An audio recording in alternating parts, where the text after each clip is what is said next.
The Lord be with you. and with your spirit. A reading from the Holy Gospel according to Luke. Glory to you, O Lord. While still more people gathered in the crowd, Jesus said to them, "This generation is an evil generation. It seeks a sign, but no sign will be given it, except the sign of Jonah. Just as Jonah became a sign to the Ninevites, so will the Son of Man be to this generation.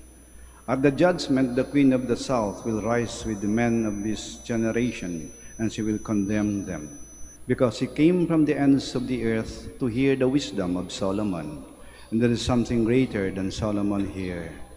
At the judgment, the men of Nineveh will rise with this generation to condemn it, because at the preaching of Jonah they repented, and there is something greater than Jonah here." The Gospel of the Lord. Praise to you, Lord Jesus Christ. Please be seated. Sinasabi na habang tayo tumatanda, tayo ay may pinagkakatandaan. Pero maaari din namang habang tayo ay tumatanda, tayo ay nagiging mga palatandaan. Sa ating Ebanghelyo, mukhang nagalit siya ito. Sabi niya, this is an evil generation. It seeks a sign. Naghahanap ng palatandaan na may Diyos.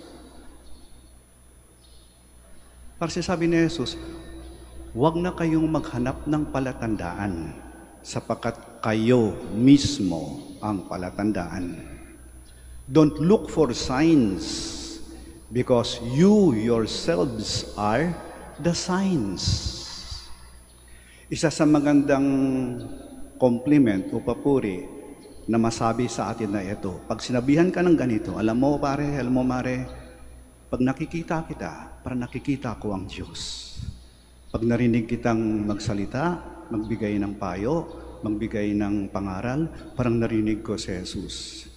Pag nakikita ko yung pagmamahal mo sa asawa mo, sa pamilya mo, nakikita ko yung pagmamahal ng Diyos. Pag nakikita ko yung sakripisyo mo, yung paghirap na ginagawa mo para sa mga mahal mo sa buhay, nakikita kong sakripisyo ng Diyos. Pag nakikita ko yung tulong na ginagawa mo sa mga nangangailangan na hindi naghahanap ng kapalit, nakikita ko yung gawain ni Jesus. Pag nakita kitang nagpapatawad, nagpapakababa,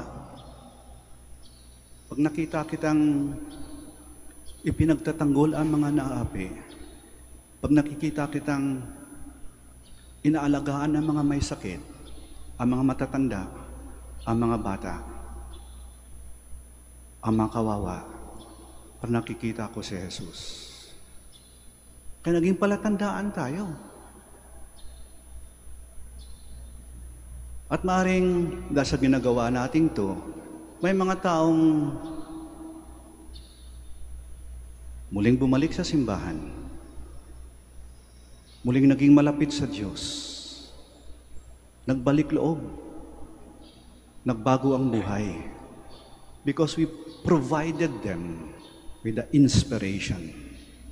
At ang kainaman kasi nito, maring hindi natin alam.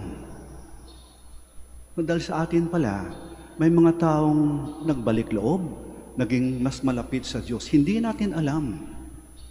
We're not even aware that people are watching us. But what we are aware of is that God is watching us. Kaya yan ha, sabi ng Ebanghelyo,